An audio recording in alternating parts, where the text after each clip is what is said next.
entrarle a la mesa de diálogo. Ya llegó la diosa poblana, ya llegó la querida Meme Yamel. ¿Cómo estás, Meme? Nuestra corresponsal en la mañanera. Meme Yamel ya está lista para hablar sin censura. Querido Vicente, ¿cómo estás? Muy buenas tardes a a la bonita familia de Sin Censura, a todos los que nos ven y nos escuchan. Qué bonito poder compartir como cada semana con todos ustedes. Te saludo con mucho gusto, querida Meme, y saludo al sensei, escritor, analista y miembro de esta familia Sin Censura, el maestro Ramiro Padilla Tondo. ¿Cómo anda, Ramiro? Hoy les mando su corazón peñanietista, pues como siempre, cada día más carita, ¿se nota o no? No, solamente en tus sueños, mi querido Ramiro. A ver, ¿qué está pasando en el PRI? Le preguntaba a Quique Legorreta, porque parece que el PRI está en un proceso de explotar. Yo no sé si tú lo veas así, Meme Yamel, pero te pregunto, Omar Fayad dice que es un despropósito esto de amagar con expulsar a los priistas que acepten un puesto en la Cuarta Transformación, como lo advirtió Alito Moreno, el presidente nacional del PRI, y por su parte el coordinador de los senadores del PRI, el Chino Chong, Miguel Ángel Osorio Chong, acusa que priistas que aceptan cargos diplomáticos de Andrés Manuel López Obrador traicionan a la militancia. A través de su cuenta de Twitter, Miguel Ángel Osorio Chong escribió: hay priistas muy comprometidos que trabajan para que otros tengan la oportunidad de llegar a un espacio público. Por ello, los priistas no deben aceptar cargos de gobiernos de una extracción distinta y menos después de un resultado adverso, pues traicionan a la militancia. Muchos me han criticado por insistir en el tema de Claudia Pavlovich, pero bueno, creo que aquí también queda demostrado que el presidente va 2 pasos adelante. Está provocando tal vez el desmoronamiento del PRI, el desmoronamiento final del PRI con estas luchas internas, Meme. Esa es la prueba, esta es la prueba de que sí funcionó. Yo estoy de acuerdo contigo, yo tampoco soy fan de Claudia Pavlovich. Entiendo la estrategia y me queda claro que funciona. Aquí está la prueba de esa estrategia, pero particularmente con ella yo no, me da un no sé qué sé yo. Pero aquí está, como les decía, ¿no? El hecho de que Miguel Ángel Osorio Chong hoy esté del lado de Alito Moreno y no del lado de Omar Fayad está comprobando que la estrategia del presidente sí funciona. Porque en tiempos normales, en un día cualquiera, uno pensaría que Miguel Ángel Osorio Chong estaría del lado de Fayad. O sea, es más o menos la misma corriente.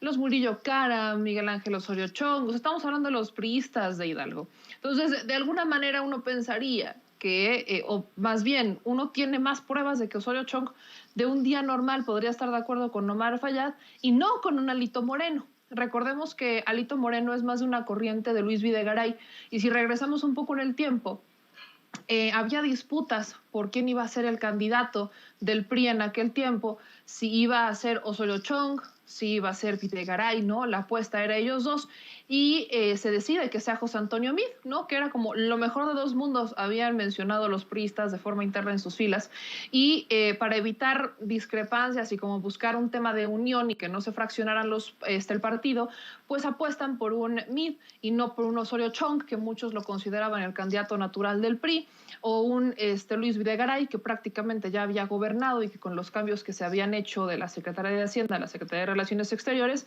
pues uno, se sabía que la estrategia estaba enfocada a que fuera candidato Videgaray, y después pues las cosas cambiaron abismalmente. Por eso es importante que uno conozca esta historia de las corrientes o de los grupos priistas, porque solamente así es cuando nos damos cuenta que la estrategia del presidente está funcionando. No es normal que Miguel Ángel Osorio Chong opine distinto a un Omar Fayad. No es normal porque son de una corriente política priista similar, ¿no? Del grupo Hidalgo. Son de este grupo de políticos que, pues que han encabezado el gobierno del estado de Hidalgo, que han estado muy presentes. O sea, vaya, estamos hablando de estos personajes. Lamentablemente, para los priistas, caen en el juego del presidente, que aquí es en donde entra el lado Alito Moreno. Alito Moreno se está viendo muy novato, o sea, Alito Moreno está demostrando la novatada de político que es, porque y también Miguel Ángel Osorio Chong, porque un político estratégico sabría lo que está haciendo el presidente Andrés Manuel López Obrador. O sea, la estrategia de este momento es divide y vencerás, y lo está logrando. Hay dos fracciones de priistas. Los priistas que sí quieren trabajar con esta administración, los priistas a los cuales invitan y dicen, pues va, ahí voy. Los priistas que se están exhibiendo como traidores al priismo, porque eso sí es cierto.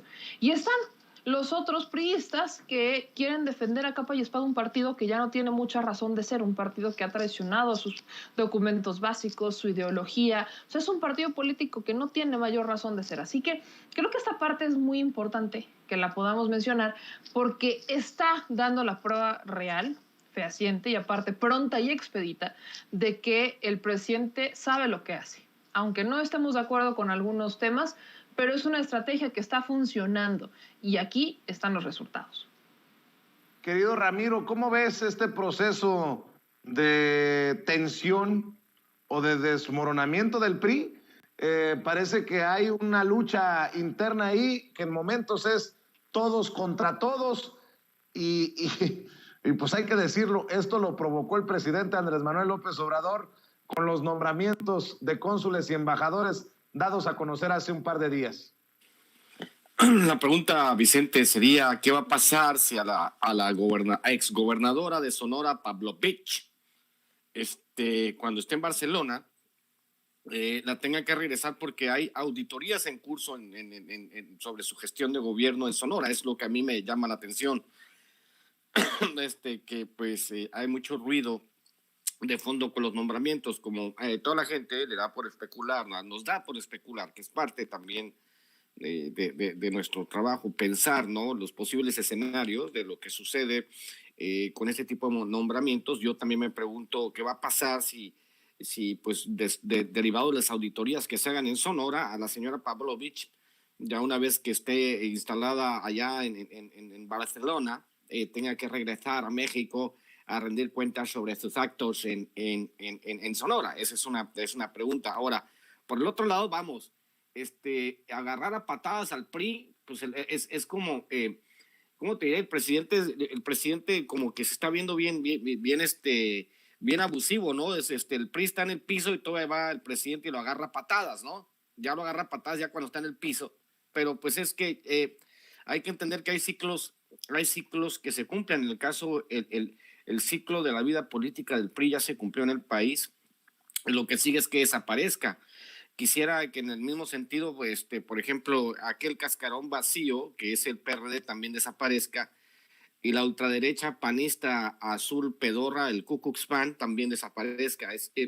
Es parte de estas lógicas, parte de, digamos, de la evolución de las sociedades. Las sociedades vamos evolucionando hacia cosas distintas. Que el PRI esté ya a punto de desaparecer o que tenga su fuerza política sea mínima, no representa más que el hecho de que nosotros como ciudadanos mexicanos estamos avanzando hacia un nuevo tipo de madurez. De repente, igual que tú, yo me pregunto por qué necesidad, dijo Juan Gabriel, ¿para qué tanto problema? Acuérdate que lo digo, ¿para qué? O sea, está bien una estrategia, pero uno se pregunta, somos 130 millones de mexicanos y escoges una gobernadora priista que nomás no, y aparte que es del grupo de Beltrones, pues por eso de repente uno le brincan este tipo de cosas y luego ya uno dice que la estrategia, que está desmembrando el PRI, sí, pero hay muchísimas maneras de desmembrar al PRI, no nombrando personas con pasado cuestionable. Es el tipo de cosas que a uno le entran, como por ejemplo cuando Mario Delgado nombra a la esposa de un cacique priista candidata a la gubernatura de Nuevo León,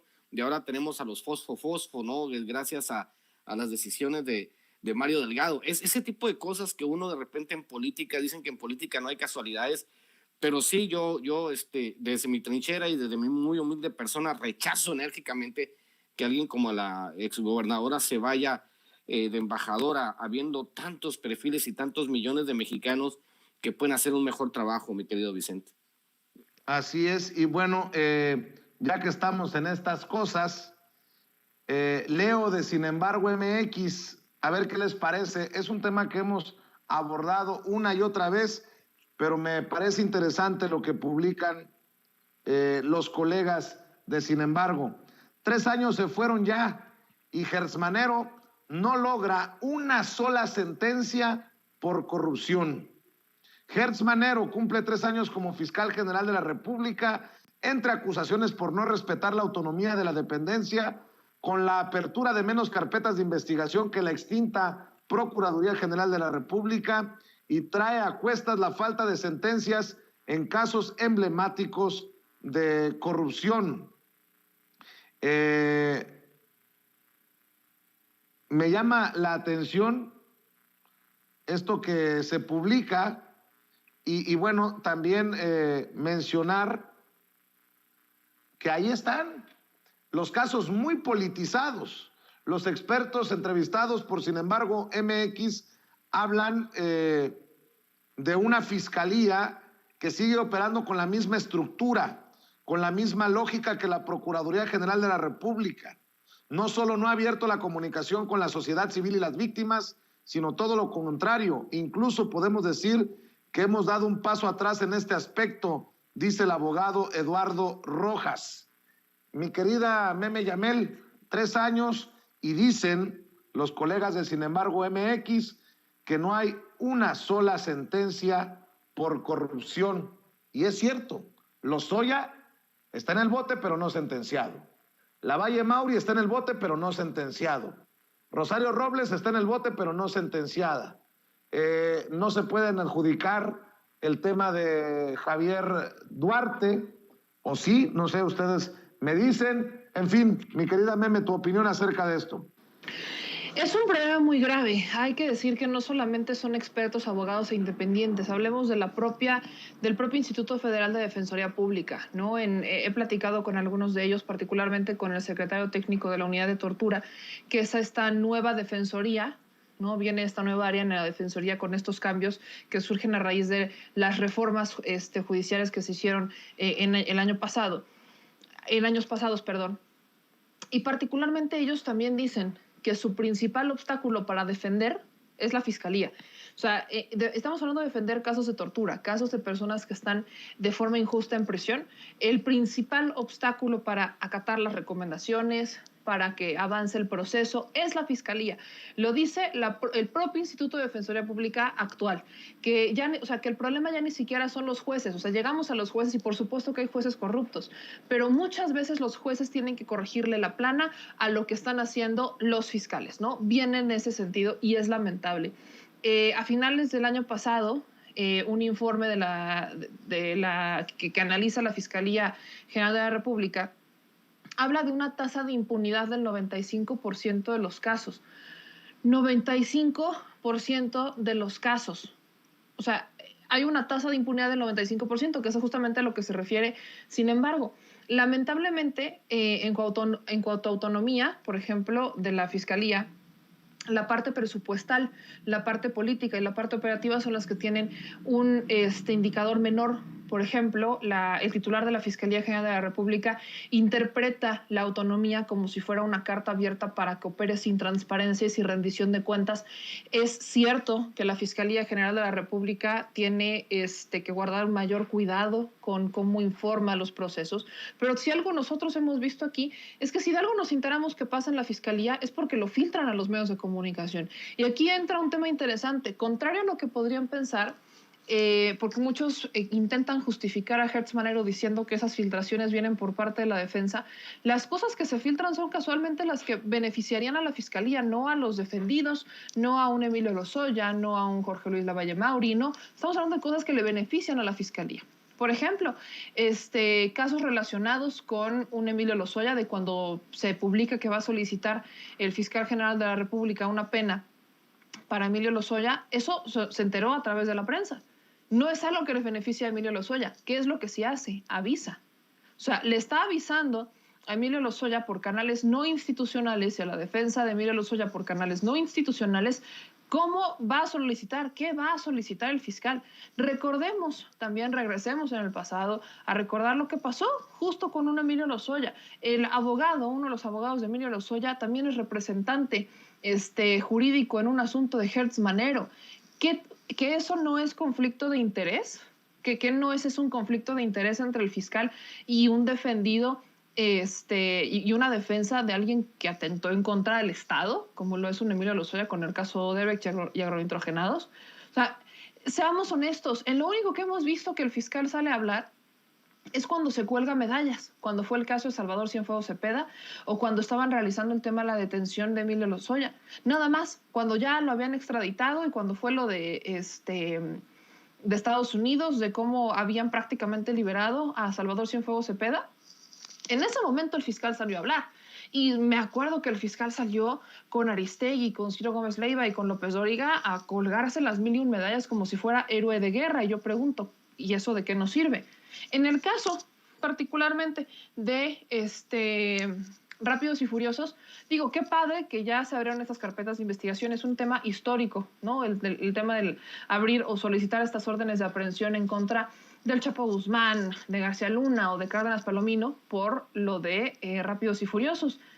Pero yo nada más le quiero recordar al mundo que 2 de ellos ya están presos en Estados Unidos, uno con sentencia y el otro va en camino, y solamente hay uno aquí en México, que es Cárdenas Palomino, y también está preso. Pero ¿en dónde está Medina Mora? ¿En dónde están las órdenes de aprehensión a Medina Mora? Que él también tuvo que ver en el tema. ¿En dónde están? O sea, incluso en la Fiscalía General de la República estaría operando en un cargo en uno de los mandos medios, una de las personas que habría sido también parte de la operación de Rápidos y Furiosos. O sea, aquí la duda que tenemos es, si la gente que opera en la Fiscalía, que perteneció al pasado, está ahí todavía porque está sirviendo como ayuda para que se investiguen los casos, o si están ahí estorbando y el fiscal no los ha querido quitar, porque a estas alturas, o sea, a 3 años que el fiscal no se haya dado cuenta de esto, pues entonces, ¿qué está haciendo el fiscal en 3 años? Porque si no se ha dado cuenta de quién trabaja ahí, pues yo pregunto, ¿en dónde está entonces el fiscal? O sea, el presidente nos pide que le tengamos un voto de confianza y que seamos pacientes, pero la fiscalía lo que nos ha dado ha sido como más, ahí sí lo tengo que decir, parece que el fiscal nos está dando cositas para que nos calmemos los medios de comunicación. Cuando ve que las críticas empiezan a crecer en su contra, entonces busca mandar una nota, y el caso contrario fue, recordemos cómo su familia política está denunciando una venganza, que fueron incluso a encarar al ministro presidente de la Suprema Corte en un acto que yo no comparto, pero van a un evento en la Ibero y se le plantan y le gritan al ministro presidente. Y justo después, o justo en esos tiempos, es cuando sueltan lo de las órdenes de aprehensión por el tema de Rápidos y Furiosos. Y pareciera que las calmas, ¿no? Que la calma llegó a la Fiscalía General de la República. Perdón que lo diga, pero el fiscal prometió que él iba a hacer modificaciones en la entidad para que las personas que trabajaban ahí, que estaban haciendo mal su chamba, se fueran. Yo sé que son casos largos, pero no hay transparencia, ni siquiera al estilo que lo debería de dar la Fiscalía General de la República. No veo mayores órdenes de aprehensión, veo un estancamiento, veo incluso una falta de voluntades por parte del fiscal. A veces no sé, en un voto de confianza, si el fiscal estuviera siendo extorsionado al interior de la Fiscalía, ¿no? Como que alguien le supiera algo al interior de la Fiscalía y que no fuera él, como que intento buscarle muchas fórmulas, pero la confianza se gana. Y a 3 años el fiscal no ha dado muchas herramientas al pueblo para que le tenga paciencia y que le tenga confianza y que diga, bueno, son asuntos complicados, pero mira lo que hemos hecho. Ahora, claro que hemos avanzado mucho en comparación a cómo estaban nuestras fiscalías antes. O sea, antes ni pensar que se hubieran emitido, que se hubiera retomado el tema de Rápidos y Furiosos. Antes ni pensar que hubiéramos detenido a un Emilio Lozoya, vaya, ni a Rosario Robles, a Juan Collado, o sea, antes ni de broma que esto hubiera pasado. Reconozco que ese es un cambio importante, pero yo no sé si ese cambio tiene mucho que ver con la Fiscalía o si tiene que ver mucho con que esta administración quitó el freno que han puesto todos los gobiernos a este tipo de asuntos políticos y que este gobierno dijo pues que se investigue. Y como es un asunto autónomo, el fiscal pues lo ha tomado como a sus anchas. Ahí es donde yo dejaría al menos esta opinión. Ahora, hay que también decir sobre la investigación, lo que publica Sin embargo MX, y me lo recuerda Toño, que muchos de esos son expertos antiobradoristas, o al menos sus opiniones así lo parecieran. Una de ellas dice que Gersmanero es el perro de la presidencia, para irle midiendo el agua a los camotes, pero eso no quita que pues a 3 años Gersmanero parece que nos deba más de lo que nos ha dado como fiscal general de la República, Ramiro. Tú y yo hemos tenido nuestros desencuentros con respecto a la labor de Gertz Manero en otras circunstancias, en otros programas. Y déjeme decirle al público de Sin Censura que 4 de cada 10 presos en México no tienen sentencia. Es un problema endémico y las cifras son del Censo Nacional del Sistema Penitenciario Federal y Estatal. En 2021 puntualiza que 86,317 personas, 86,000 personas, que corresponden al 40.9%, están bajo la medida cautelar de prisión preventiva y no tienen sentencia. No es un asunto solo de la Fiscalía, sino es un problema endémico de México donde se les da la prisión oficiosa preventiva y pues te vas al bote y si te robaste un gansito en una tienda te meten 7 años al bote y se les olvida que estás en el sistema penitenciario y nunca te sentencian. No es un asunto solo de la Fiscalía, es un asunto del sistema judicial mexicano de toda la vida. Pues lo hemos dicho tú y yo, Vicente, muchas veces. El tema es más que nada del marco legal con el que está diseñado el sistema judicial, que básicamente es un elefante reumático. Por eso de repente sí uno dice, uno quisiera ver acción, uno quisiera ver chingadazos, uno quisiera que ya la gente está sentenciada en el bote, pero desgraciadamente la media indica que si 4 de cada 10 presos en México no tienen sentencia, pues esa circunstancia no va a cambiar, porque obviamente yo decía, ya cambió al tema de los juicios orales, pero el sistema judicial en México hasta hace pocos años era el mismo sistema que utilizaba Fernando VII. Imagínense nomás Fernando VII, un rey español del siglo XVIII, del siglo XIX, donde todo era por triplicado y por escrito. Entonces, cambiar esta lógica de este sistema judicial, pues todavía va a llevar algunos años y quizá nos lleve una generación. Por eso a mí no me sorprende que no haya sentencias. Uno quisiera, ¿no? Que se pudiera, que uno entrara, que fuese la justicia fuera rápida y expedita y que en 24 horas ya con todas las evidencias te sentenciaran, te metieran al bote y dijeran, esto es lo que te toca pagar, te tocan 7 años, 8 años y a la chingada, o 20 años, lo que sea, ¿no? Pero la realidad es que hay muchas cosas que no están en manos de las autoridades, porque pues es el marco legal el que determina cómo se ejecutan o cómo se hacen las auditorías, cómo se hacen los juicios, cómo se vinculan a procesos. No sé, yo no soy abogado, pero sí veo que en estas circunstancias es extremadamente difícil por lo mismo, porque, pues si te digo, si 4 de cada 10 presos mexicanos no tienen sentencia, pues ¿qué esperamos de los demás, no? Así es, y bueno, de las cosas que tengo aquí en la mesa para cerrar, Meme, Ramiro, el buen Rafa Herrera fue mencionado en la mañanera por denunciar en Twitter las fake news de una panista, ¿no? Y es citado, pues, en el quién es quién en las mentiras de la semana. Positivamente, hay que decirlo. La fuerza de las redes sociales también se queda de manifiesto en la mañanera, mi querida Meme, a la hora de desmentir las fake news y de hacer un contrapeso a la infodemia. Es una iniciativa creo que muy positiva porque no solo los medios machuchones o los nacionales mienten, sino que muchas veces ellos toman noticias que salen como rumores o que son falsas desde las redes sociales.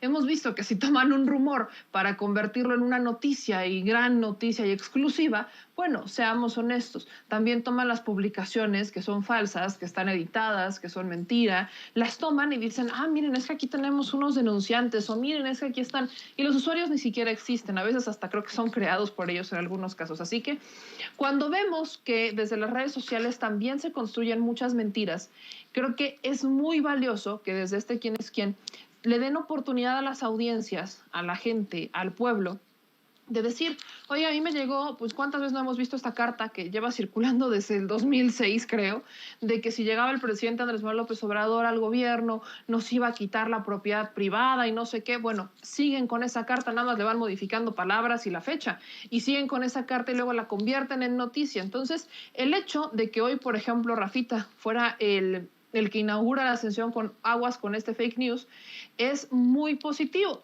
porque estamos viendo cómo se puede desde nuestra trinchera decir, oigan, sabemos que esto es falso, nada más que valdría la pena que se mencionara en Palacio Nacional, que se mencionara en la mañanera y que se empezaron a desmentir. El asunto que tiene hoy que ver con la salud, el tema de los niños, o sea, todos estos temas son utilizados para golpeteo político porque son temas muy sensibles. O sea, estamos hablando de la salud, estamos hablando de vidas.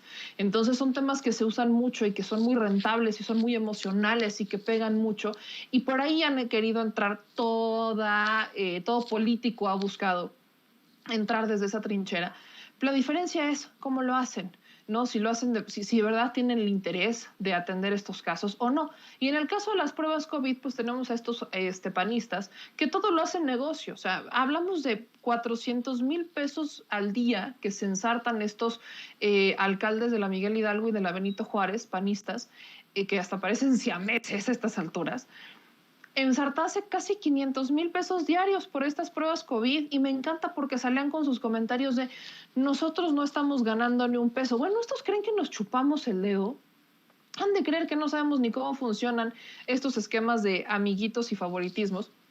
Y cuando se empieza a hacer viral esa noticia, pues empiezan a sacar noticias para golpear a la administración y decir, ellos también lo hacen, miren, y no es cierto. Entonces creo que es muy positiva la sección y la celebro mucho. Y fíjate, Meme, que no fue el único tuitero mencionado en la mañanera. También Miriam Yune fue mencionada por el presidente por un tuit con una fotografía en relación a lo que ocurría en Francia. Si el encabezado de esta foto dijera protestas en el malecón de La Habana en contra del régimen socialista, se habría viralizado en segundos, pero no es París, y los que protestan por la reducción de sus pensiones son obreros. Los grandes medios no lo dirán. Mi querido Ramiro Padilla Tondo, hoy queda reflejado pues también lo importante de las redes sociales en esto de desmontar narrativas, en esto de ir contra fake news, con el tema de Rafa, con las declaraciones del propio presidente Andrés Manuel López Obrador sobre Cedillo. Dice, de esto hablan nada más en redes sociales, lo analizan en redes sociales, porque no lo hablan los grandes medios. Creo que queda claro quién es quién en la era que vivimos de la información en México. Para cerrar, Ramiro.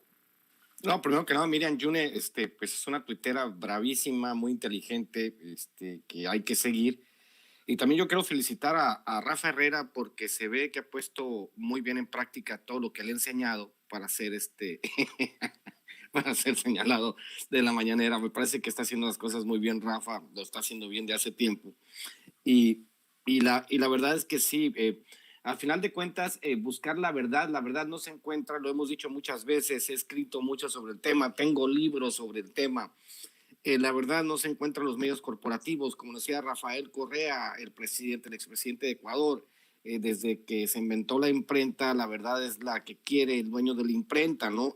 Eso es, y eso ha sido siempre. Hay que recordar las dinámicas bajo las cuales los medios corporativos en México contaban una historia, y contaban la historia que le convenía al gobierno en turno. Ahora que se les acabó, ya no le echan monedas a la rocola de la propaganda de la extrema derecha, pues ya no tocan la misma música, ahora tocan puro narcocorrido estos cabrones, o están llorando, son unas plañideras. Pero bueno, esa es parte de la circunstancia en la cual vivimos en México, y esa es nuestra chamba. Parte de la chamba que hacemos nosotros desde los medios alternativos, desde el Twitter, desde todas las plataformas, es básicamente desmentir todo lo que dicen estos medios. Y qué bueno que desde presidencias, desde gobernación, desde todas las instancias de gobierno que se requiere, estén ofreciendo y estén mostrando, ¿no?, esta parte tan importante que es que hay personas pensantes, hay personas con punch en las redes sociales, y esas personas con punch que están trabajando por un nuevo discurso, estén teniendo exhibición para que sepa la gente que hay maneras alternativas de interpretar esta realidad que es tan importante, ¿no? Y me congratulo por Rafa, por Sin Censura, por todos nosotros, por Meme, Toño, por toda la bola, por Ceci, porque pues somos personas que al final de cuentas estamos por decir la verdad y no estamos por contar la parte que le conviene a la extrema derecha en México, mi querido Vicente. Así es, mi querido Ramiro, ¿por qué no cerramos invitando a la gente para que te apoye en tus trincheras y en redes sociales? Pues ya saben, seguimos con el segundo capítulo de Chaironomics en mi canal y a través de mi canal Ramiro Padilla Tondo y Chairovisión TV vamos a tener nuestro segundo programa donde vamos a hacer un análisis económico con Abel Ayala y el profe López, el doctor López, doctor en economía. Entonces estamos tratando de explicar cómo funciona la economía desde el punto de vista de la 4T, no desde el punto de vista de la extrema derecha. Y pues mañana nos vemos entre Chairos y Fifis, donde pues le doy sus cátedras al licenciado Gutiérrez Pliego, ya sabes que es clientazo. Y nos vemos mañana en la noche y nos vemos hoy en la noche. Y pues sígueme a través de @Chairo_Ilustrado y @Ramiro Tondo, y pues ahí seguiremos la trinchera. Y pues ya con Cartas a un Facho, pues ya vamos bastante adelantados. Recuerden comprar Maradot, comprar Hojas sin Ruta, comprar El Pequeño Chairo Ilustrado, que son libros que ando moviendo en este momento. Mi querido Vicente, te mando un beso, Meme. Nos vemos. Gracias, mi querido Ramiro. Mi querida Meme, también que te apoyen a ti, porque las noticias son al chile todas las noches en tu canal de YouTube, y también que te sigan en redes sociales. Muchísimas gracias, mi querido Vicente, mi querido Ramiro. Le mando un beso, un corazón peñanietista bien hecho y bien grande, no como el que hace mi querido César, no es cierto. Pero les mando un beso a todos. Y acuérdense que me pueden seguir en todas las redes sociales como @memeyamelca. Y aquí nos volvemos a ver la próxima semana en Sin Censura.